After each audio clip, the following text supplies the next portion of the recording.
नमस्कार दोस्तों, स्वागत है आप सभी का इस चैनल पे। दोस्तों, देश भर के लाखों पेंशन भोगियों और सभी केंद्रीय कर्मचारियों के साथ ही साथ राज्य कर्मचारियों और पेंशन भोगियों के लिए बहुत ही बड़ी खबर निकल कर आ रही है। जी हाँ दोस्तों, 18 महीने का डीए का एरियर, 65 साल पे 5%, 10% और 15% पेंशन बढ़ोतरी को लेकर, साथ ही साथ लाइफ टाइम एरियर पेंशन बकाया भुगतान को लेकर भी बहुत ही बड़ी खबर निकल कर आ रही है। जी हाँ दोस्तों, आपको बता दो कि पेंशन भोगी संगठनों की मीटिंग हुई थी और इस मीटिंग में बड़े बड़े मुद्दे को उठाया गया था। 18 महीने का डीई का एरियर का भी मुद्दा उठाया गया था। साथ ही साथ 65 साल पे 5%, 10% और 15% पेंशन बढ़ोतरी का भी मुद्दा उठाया गया था। इसके साथ ही साथ जो फिक्स मेडिकल अलाउंस है उसमें भी बढ़ोतरी का मुद्दा जो है उठाया गया था। तो दोस्तों, तमाम मुद्दे के ऊपर पेंशन भोगी संगठनों के द्वारा चर्चा की गई थी और दोस्तों इस कुछ मुद्दों के ऊपर सरकार ने मोहर लगाई है और कुछ मुद्दों को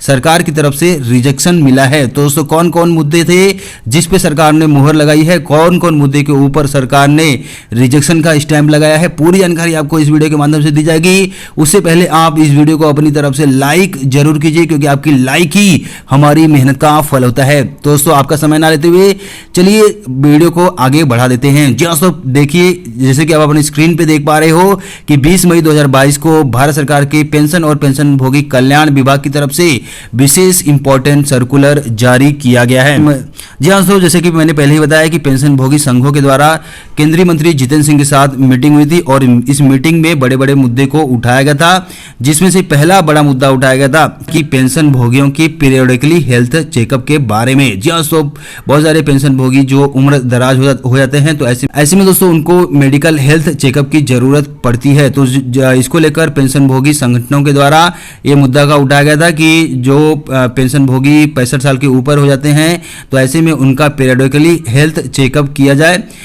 उनको साल में एक बार या फिर महीने 6 महीने पे उनका पीरियडिकली हेल्थ चेकअप किया जाए, जिससे कि उनको कोई गंभीर बीमारी ना हो। अगर कोई गंभीर बीमारी है तो उसका पता तुरंत लगाया जा सके और इसका इलाज तुरंत शुरू कर दिया जाए। दोस्तों, इसको लेकर सरकार ने इस मुद्दे के ऊपर हरी झंडी दे दी है और सरकार का कहना है कि स्वास्थ्य और परिवार कल्याण मंत्रालय का कहना है कि 75 वर्ष और उससे अधिक आयु के पेंशन भोगियों को वार्षिक स्वास्थ्य जांच से गुजरने की अनुमति है।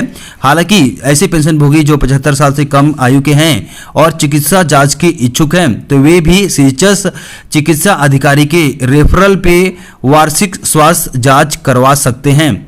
चूंकि पेंशन भोगियों को कैशलेस सेवाएं प्रदान की जाती है, एक बार मेडिकल चेकअप के लिए एक रेफरल दिए जाने के बाद इन पैनल हॉस्पिटल में कोई नगद भुगतान किए बिना वे अपना चिकित्सा इलाज करवा सकते हैं, चिकित्सा चेकअप करवा सकते हैं। उनको नगद भुगतान करने की जरूरत नहीं होगी। दोस्तों, इसको लेकर यहाँ पे सरकार ने हरी झंडी दे दी है और कहा है कि 75 साल के ऊपर के जो पेंशन भोगी हैं, तो वे उनका वार्षिक चेकअप किया जाएगा और जो 75 साल के नीचे के पेंशन भोगी हैं, तो वे शीर्षस्थ के मेडिकल ऑफिसर के रेफरल के अनुसार चिकित्सा करवा सकते हैं, चिकित्सा जो है जांच करवा सकते हैं। और इसके लिए यहाँ पे चिकित्सा अधिकारियों को दिशा निर्देश जारी कर दिए गए हैं। तो दोस्तों, दूसरा बड़ा मुद्दा उठाया गया था केंद्रीय पेंशन भोगियों के एक संगठन के द्वारा। जी हाँ दोस्तों, आपको बता दो कि 1983 के अनुसार प्रत्येक पेंशन भोगी को किसी भी व्यक्ति को उसकी मृत्यु के बाद पेंशन की बकाया राशि प्राप्त करने के लिए नामित करना होता है। लेकिन कई मामलों में जब पेंशन भोगी पीडीए के साथ अपना नामांकन दाखिल करने जाते हैं, तो इन नामांकनों को स्वीकार करने के लिए बैंक कर्मचारियों की ओर से अनिच्छा दिखाई जाती है। हालांकि कर्मचारी नियमों से जो पूरी तरह से परिचित नहीं होते हैं, ऐसे में बैंक कर्मचारी के काम का बर्डन ज्यादा बढ़ेगा। इसलिए बैंक कर्मचारी पेंशन भोगियों को अवार्ड बवाट पढ़ा के घर भेज देते हैं, जिससे पेंशन भोगी नॉमिनी का विवरण नहीं जमा कर पाते हैं। बाद में जब कोई वेतन आयोग आता है, तब उनकी पेंशन रिवाइज होती है और इस दौरान ये पता चलता है कि पेंशन भोगी की मृत्यु हो गई है। तो जो एरियर या फिर पेंशन बढ़ के मिलता है, तो वो लेगा कौन? क्योंकि उन्होंने नॉमिनी जब जमा करने जाते हैं तो बैंक उसको लेते ही नहीं है। तो ऐसे में नॉमिनी का विवरण जब पेंशन भोगी ने दिया ही नहीं, तो वो एरियर का पैसा लेगा कौन, ये प्रश्न आता है। इसके अलावा यहाँ पे पेंशन भोगी संगठनों का कहना था कि जो पेंशन भोगी बैंक में नामांकन दिए हैं, तो उनका फॉर्म सुरक्षित बैंक में रखा गया है या नहीं, इसको लेकर पेंशन भोगी सुनिश्चित नहीं है। साथ ही जो उनका फॉर्म है अच्छे तरीके से रखा गया है और ज़रूरत पड़ने पे अगर पेंशन भोगी चाहे देखना कि नॉमिनी कौन है तो पेंशन भोगियों को वो मिलेगा, वापस मिलेगा देखने को कि नहीं मिलेगा, इसके बारे में इस मुद्दे को उठाया था।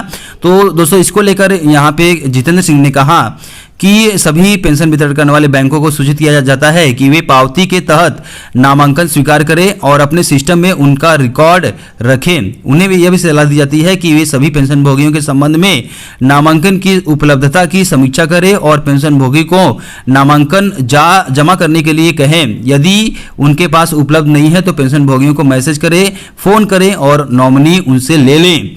बैंकों को यह भी सूचित किया गया है कि वे पेंशन सेवा पोर्टल या पेंशन भोगियों के मासिक पेंशन पर्ची पे नॉमिनी की उपलब्धता की जांच करें या फिर नॉमिनी का वहां पे पेंशन पर्ची पे मेंशन जरूर करें। दोस्तों ये बहुत ही अच्छी पहल है सरकार की तरफ से। अगर ऐसा होता है तो आपके पेंशन स्लिप पे आपके नॉमिनी का भी नाम आएगा, यानी कि अगर आपकी बाई चांस आकस्मिक मृत्यु हो जाती है तो आपके बाद आपकी पेंशन का जो एरियर बनता है, कोई वेतन आयोग आता है तो जब एरियर का निर्धारण किया जाता है और आपकी मृत्यु हो गई हो तो जो एरियर आपके नॉमिनी को मिलेगा, तो ऐसे में अब दोस्तों पेंशन पर्ची पे आपके नॉमिनी का भी नाम आ सकता है अगर ये बैंक लागू करते हैं तो। वहीं भी दोस्तों बड़ी खबर निकल कर आ रही है, तीसरा मुद्दा उठाया गया था आपके पेंशन बढ़ोतरी को लेकर। जी हाँ दोस्तों, जैसे कि आपको पता ही होगा कि 65 साल से लेकर 75 साल के जो पेंशन भोगी हैं तो उनकी पेंशन में 5%, 10% और 15% की वृद्धि की जाने वाली है। दोस्तों इस मुद्दे को भी उठाया गया था और दोस्तों इस मुद्दे को लेकर डॉक्टर जितेंद्र सिंह ने इसका आंसर दिया है। उन्होंने कहा है कि यह मुद्दा जो है डिपार्टमेंट ऑफ एक्सपेंडिचर को भेज दिया गया है और डिपार्टमेंट ऑफ एक्सपेंडिचर जल्द ही इसको लेकर आदेश जारी करने वाला है। यानी कि दोस्तों बहुत ही जल्द आपके लिए बड़ी खुशखबरी आ रही है कि 65 साल के जो पेंशन भोगी हो जाते हैं तो उनकी पेंशन में 5%, 70 साल पे 10% और 75 साल पे 15% वृद्धि का तोहफा आपको बहुत ही जल्द मिलने वाला है। आपकी बेसिक पेंशन में इस तरह से बढ़ोतरी होने वाली है। वहीं दोस्तों चौथा बड़ा मुद्दा उठाया गया था आपके फिक्स मेडिकल अलाउंस को लेकर। जी हाँ दोस्तों, बहुत ही बड़ा मुद्दा यहाँ पे उठाया गया था कि आपका जो फिक्स मेडिकल अलाउंस है, जो नॉन सीजीएच एरिया में जो पेंशन भोगी रहते हैं तो उनका मेडिकल अलाउंस जो है फिक्स मेडिकल अलाउंस 1000 रुपए से बढ़ाकर 3000 रुपए किया जाए। जी हाँ दोस्तों, आपको बता दो कि जो नॉन सीजीएच एरिया में रहते हैं यानी कि जो सीजीएच हॉस्पिटल का फायदा नहीं ले पाते हैं तो उनको फिक्स मेडिकल अलाउंस दिया जाता है जो कि 1000 रुपए इस समय दिया जाता है। लेकिन दोस्तों इसको बढ़ाने की मांग बहुत समय से की जा रही है कि 1000 रुपए से बढ़ाकर 3000 रुपए किया जाए। तो दोस्तों इसके ऊपर केंद्र सरकार के जो डॉक्टर जितेंद्र सिंह ने उन्होंने बहुत ही बड़ी खबर दी है, इसको लेकर हरी झंडी दे दी है और ये मुद्दा जो है डिपार्टमेंट ऑफ एक्सपेंडिचर के पास है और जल्द ही इसको लेकर भी सर्कुलर जारी किया जाने वाला है। वहीं भी दोस्तों बड़ा मुद्दा उठाया गया था आपके 18 महीने का जो डीए का एरियर है। जी हाँ दोस्तों, 18 महीने का डीए का एरियर जो बकाया है 1 जनवरी 2020 से लेकर 30 जून 2021 का जो बकाया एरियर है डीए का वो मिलेगा या नहीं मिलेगा, इसको लेकर भी बड़ा मुद्दा उठाया गया था। तो जिसको लेकर जितेंद्र सिंह ने कहा है कि जो डीए रोका गया था उसका उपयोग कोविड-19 में कर लिया गया, उस पैसे का उपयोग कोविड-19 में कर लिया गया है। ऐसे में दोस्तों केंद्र सरकार ने कोविड-19 को देखते हुए आपका डीए फ्रीज किया गया था। तो दोस्तों वो जो डीए का एरियर फ्रीज किया गया था वो आपको नहीं दिया जाएगा। तो दोस्तों यहाँ पे रिजेक्शन मिली है, पेंशन भोगियों को थोड़े से सदमे जरूर मिले हैं, लेकिन दोस्तों अन्य बड़े मुद्दे जो थे उसको लेकर केंद्र सरकार ने उसको एक्सेप्ट कर लिया है, हरी झंडी दे दी है। तो दोस्तों यहाँ पे फिक्स मेडिकल अलाउंस पेंशन बढ़ोतरी जो 65 साल से होने वाली है 5%, 10% और 15%, इसके साथ ही साथ पीरियडिकली हेल्थ चेकअप को लेकर और लाइफ टाइम एरियर को लेकर ये 4 बड़े मुद्दे के ऊपर सरकार ने मुहर लगा दी है और जल्द ही इसका फायदा मिलने वाला है। और एरियर 18 महीने का एरियर जो था उसको सरकार ने रिजेक्ट कर दिया है। दोस्तों आई होप आपको ये वीडियो समझ में आया होगा, तो आप वीडियो को लाइक करके हमारा मोटिवेशन जरूर बढ़ाइए।